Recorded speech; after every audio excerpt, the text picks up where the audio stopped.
The Paul Leslie Interviews. Our special guest is guitarist Steve Kimock. Thanks so much for joining us. Yeah, not a problem, Paul. Who is Steve Kimock? I mean, who am I? A guitar player. A guitar player? Yeah. Yeah, that's been kind of the whole thing the entire time, without putting any other kind of qualifiers on it. I've just been somebody that's been playing music out there. What did you grow up listening to? Oh, man. Well, it's kind of the same stuff that I'm still into, sort of equal parts electric blues music. I mean, obviously, I was a kid in the late 60s and early 70s, so there was lots of Cream and Allman Brothers and Jimi Hendrix, Bert Buchanan and Johnny Winter. The usual second-generation electric blues stuff, and then, a little bit, later as you kind of get into it, like B.B. King and Albert King and Lightnin' Hopkins and Muddy and blah, blah, blah, blah. So the blues thing was always in there. Always kind of a fan of the quirky pop music, whatever that happened to be, the Beatles or Beach Boys, whatever, that's still in there.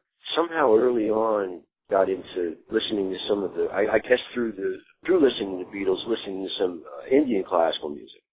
So the early sitar experimentation that the Beatles were doing, or Ravi Shankar's performance of modern pop, stuff like that. Those are kind of, sort of the landmark moments for me. What guitarist has influenced you the most? Oh, good grief, I have no idea. Wow. Yeah, I never thought of it in terms of being a single person, or at what level of some depth of influence could be associated with somebody that you would know. Like, the people that influenced me the most were probably people that influenced my playing the most, were people that were close to me.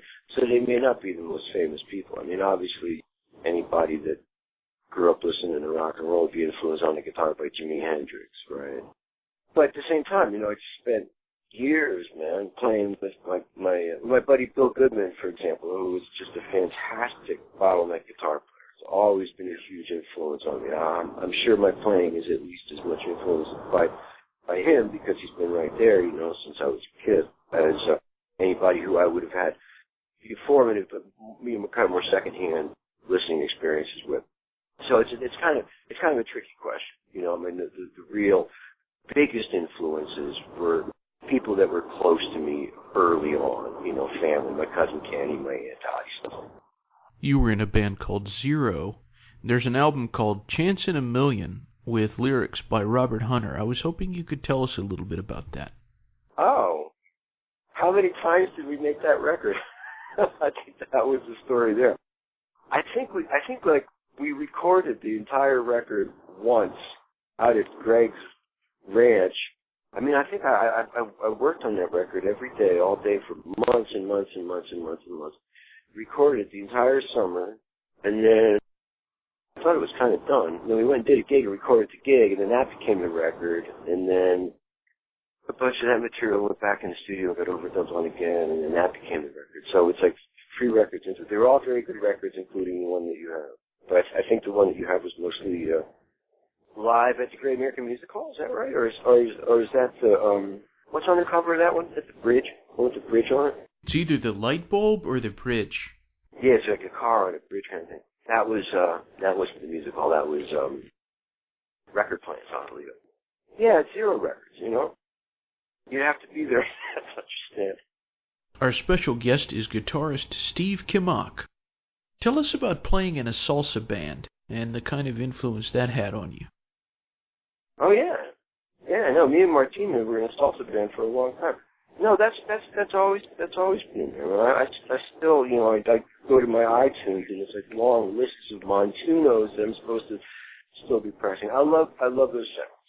Any of the Afro-Cuban stuff. It's a specific batch of kind of non-swung 2/4, times hitting your 16th notes in 2/4, straight ahead clave kind of stuff.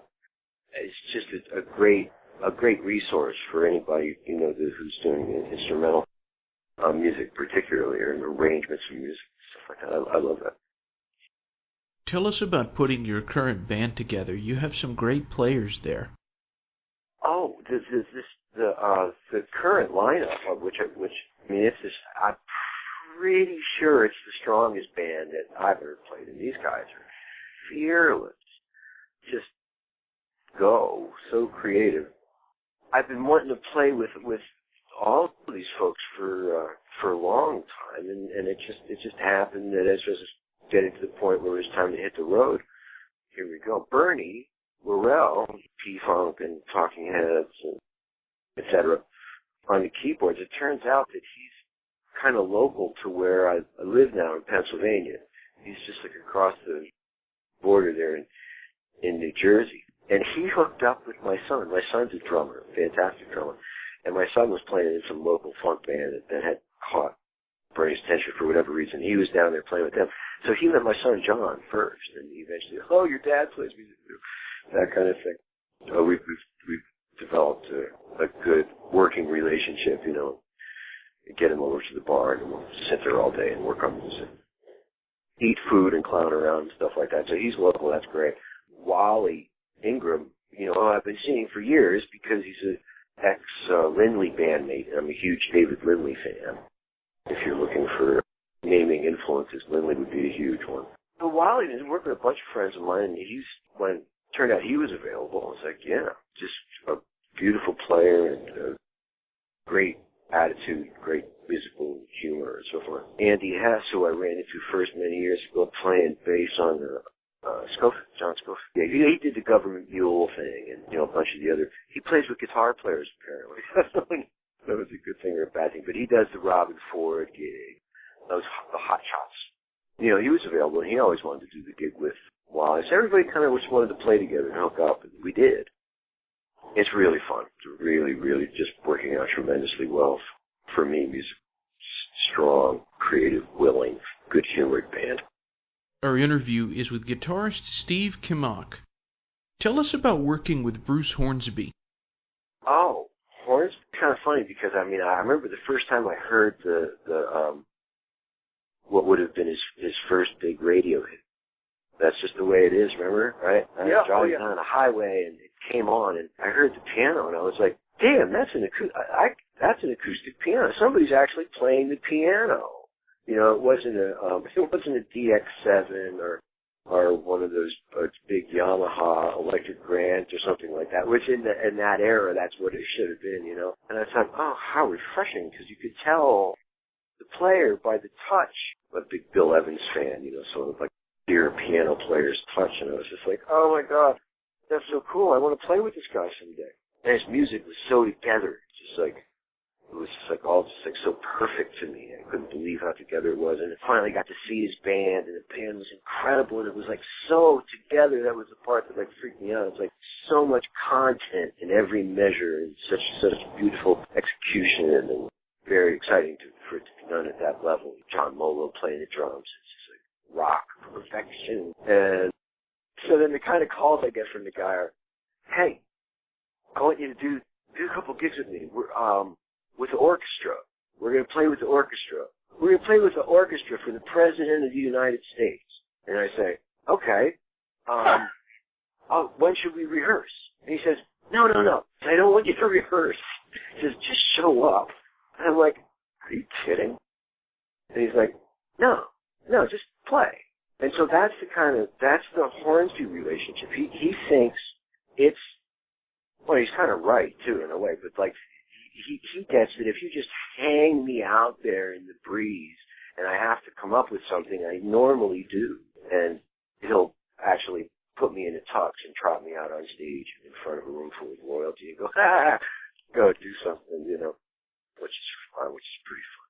All the Hornsby stuff is like that, you know, the Noisemakers record, you know, the track from Yoshi's and so forth, all super informal, super off the cuff, just kind of roll in with not a whole lot of preparation and just like go. More or less the same way with the other ones when we were doing that, although everybody, I mean, that book is so known, you know, the Grateful Dead match material, basically knew the songs and like just sort of sparred it out. What is the best thing about being Steve Kimock? Oh, I have beautiful children. That's the best thing.